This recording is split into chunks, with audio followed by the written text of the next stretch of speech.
Hey guys, my name's Katie Edwards and I'm the junior high pastor here at Saddleback, and I want to talk to you about the different roles that you're going to play as a life group leader.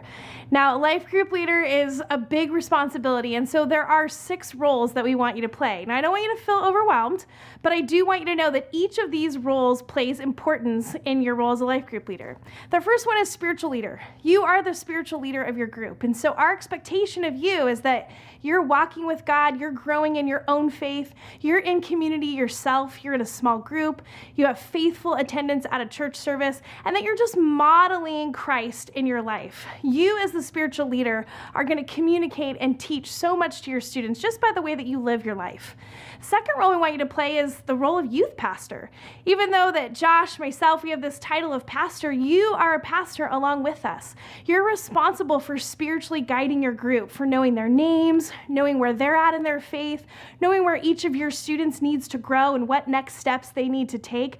You're their pastor. You're doing the pastoral care that comes along with leading your group week in and week out, and we see you as youth pastor. So that's another role that we want you to play. Another role is member of our team. You're part of the HSM team, you're part of the Wildside team, and we want you to be committed to our values, our vision. We want you to support our leadership, be part of our events and our program, and ultimately we want you to just represent our ministry to parents and our church body.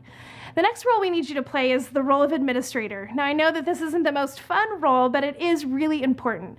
Good communication with parents and students and your host home, checking in with us through church teams is important. Creating tools for your group like a calendar or weekly email, just keeping in touch with parents and students on a weekly basis. Clear communication is just an important part about being a life group leader. The next role is the role of facilitator and teacher.